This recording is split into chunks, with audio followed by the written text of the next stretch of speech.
Hi, I'm Daniel Andrews, owner and creator of AndrewsFootball.com. I've got the fifth best Super Bowl team of all time, and this one's really good because not only is this one of the greatest teams of all time, it's one of the most iconic teams of all time. Even though this team won a Super Bowl several decades ago, coaches, players, fans will still talk about this team to this day. Matter of fact, fans of this team I've heard multiple fans of this team say this is the greatest team of all time. I've heard many analysts say this is the greatest team of all time. So why do I only have this team ranked fifth out of 10? Well, I have a few reasons for that. Number one, this is the only team on my list that doesn't have a Hall of Fame quarterback.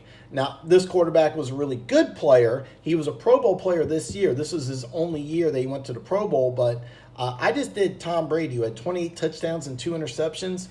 This guy had 15 touchdowns and 11 interceptions, and he went to the Pro Bowl, and he had some great iconic moments. This was easily the best season of his career, but there's a 0% chance he's going to go ahead and make the Hall of Fame, unlike every other quarterback on this list. Hall of Famers on the offense, there's only one, but he's a good one. The offense, I didn't really think was this explosive, but they averaged 28.5 points a game, which was second in the NFL. And researching this team, I didn't realize the offense was really that good because it was always listed as a very conservative, smash mouth offense that really didn't have the ability to strike deep. Now, they did have a wide receiver with world-class speed. Now, when the term world-class is thrown out quite often, but this guy literally had world-class speed because he had a world record and an Olympic gold medal. So he literally had world-class speed. So when you have a smash-mouth offense, then you have literal world-class speed on the outside. It really adds an additional dimension because you can't really put 8, 9 in the box when you have somebody with world-class speed on the outside. Now, this team did have a first-team All-Pro left tackle, a Pro Bowl center, a Pro Bowl quarterback, and a first-team All-Pro at running back who's in the Pro Football Hall of Fame. And speaking of Pro Football Hall of Fame, not only is he in the Pro Football Hall of Fame, he is without question, out of everybody on this list, the best running back. It's not even close. So, Dan, you kind of went over the offense, explosive smash mouth offense, good offensive line, Pro Bowl quarterback. What about the defense? Well, that's why I saved it for last, because this defense, most people will tell you, is the greatest defense of all time. The NFL Network named it the second best defense of all time, but I can argue that they're actually better than the team they had first. And without further ado, this team's the 1985 Chicago Bears. And one thing about this team was when I first started researching this team, I didn't realize how good the offense was. The fewest amount of points this team scored all year is 16, which usually isn't that important, but 11 times this year in the regular season, they gave up 10 points or less. Matter of fact, the 7 games before their only loss of the season, where they lost to Miami on Monday night, that famous game they lost 24-38, the previous 7 games, they gave up 39 points. So they gave up more points in one game than they did in almost 2 months. But the reason why this team is always going to be remembered as iconic was the Super Bowl Shuffle. I mean, it was such a horrible song. And when I did some research, it said that they released that right after the loss, but I think it came out earlier. I could be mistaken about that. I remember I was in 6th grade, and this is in Lee Summit, Missouri, a suburb of Kansas City. There's some guys got together. They did for the talent show the Super Bowl Shuffle. The most popular kid in school, of course, was the Fridge. He came on last, and I remember everybody loved that song. Everybody got into it. Everybody knew the Bears were going to win. It didn't matter they lost that one fluky game. It was just unfortunate because a lot of people don't remember this, but it was going to be the Dolphins and the Patriots played in the AFC Championship game. The Patriots upset the Dolphins in Miami, and everybody wanted to see Bears-Dolphins, a rematch of the one team that the Bears couldn't beat. And by the way, it was a fluke game. All right, this is arguably the greatest defense of all time. I think it is the greatest defense of all time. They knocked out 9 quarterbacks. In today's era, you obviously can't do that. But they did. Teams were afraid. They were petrified to go against this defense. Stop this video right now. Google Joe Ferguson hit. Dude, and Ditka is public. He goes, I thought he killed him. I want to say it was Wilbur Marshall, but it could it might have been Otis Wilson. I think it's Wilbur Marshall, but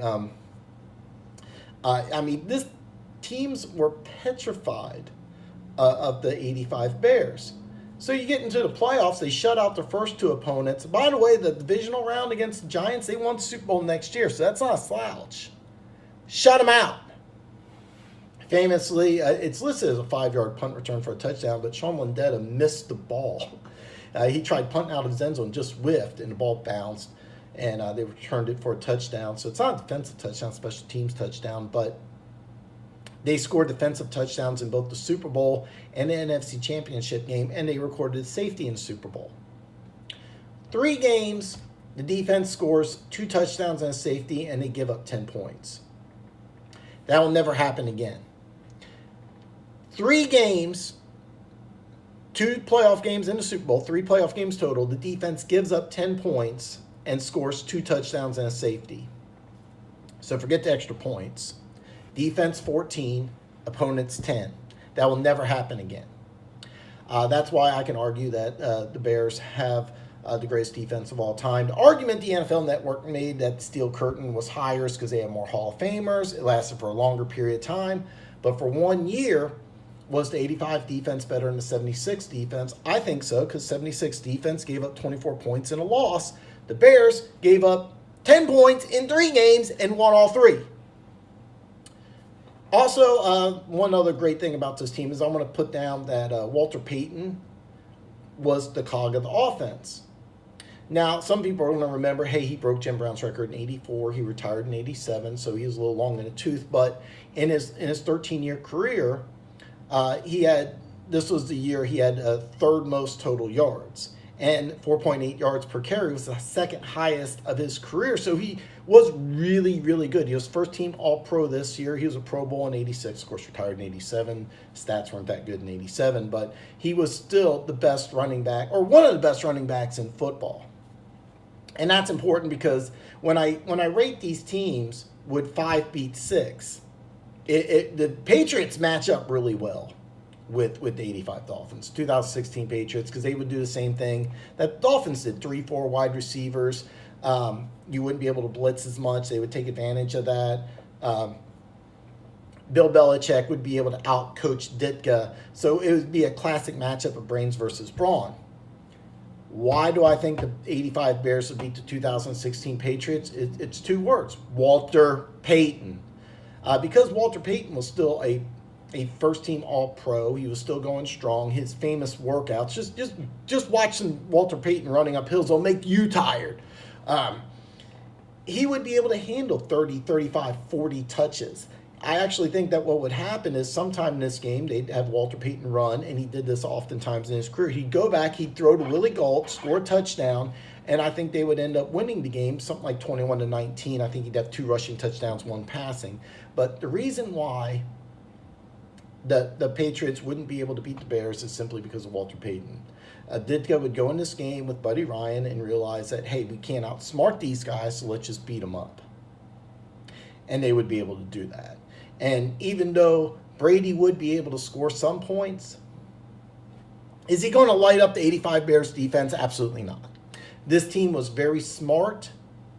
I'm not going to say they were disciplined, but this team was extremely smart. A lot of people don't realize the complexity that was involved in the 46 defense and how much film that this team studied and how much film they absorbed and how smart these players were. I mean, Leslie Frazier, Mike Singletary, both of these guys became future NFL head coaches. These were smart guys. And they did have 3 Hall of Famers, and there's a possibility there could be a 4th or 5th later on. But for 1 year, 1 season, who's greatest defense of all time? It's got to be the 85 Bears. All right, and I'll argue that to anybody. I mean, 11 times in a season they gave up 10 points or less. 3 playoff games, 10 points, but they score 14. Yeah, greatest defense of all time for 1 year. And then the offense, Jim McMahon's only Pro Bowl season. Walter Payton, first team All-Pro left tackle. In further hindsight, maybe I got this team too low, but I think that this team, and keep in mind you're only splitting hairs between the greatness of all these teams, but I do think that this team would beat the 2016 Patriots, and I think I have them ranked properly at number 5. So if you haven't already, there's this little button, there's this red box here on the side. Bam! Hit that button, become one of the greatest people on planet Earth. Wait till next week where I'll bring down the 4th greatest Super Bowl team of all time.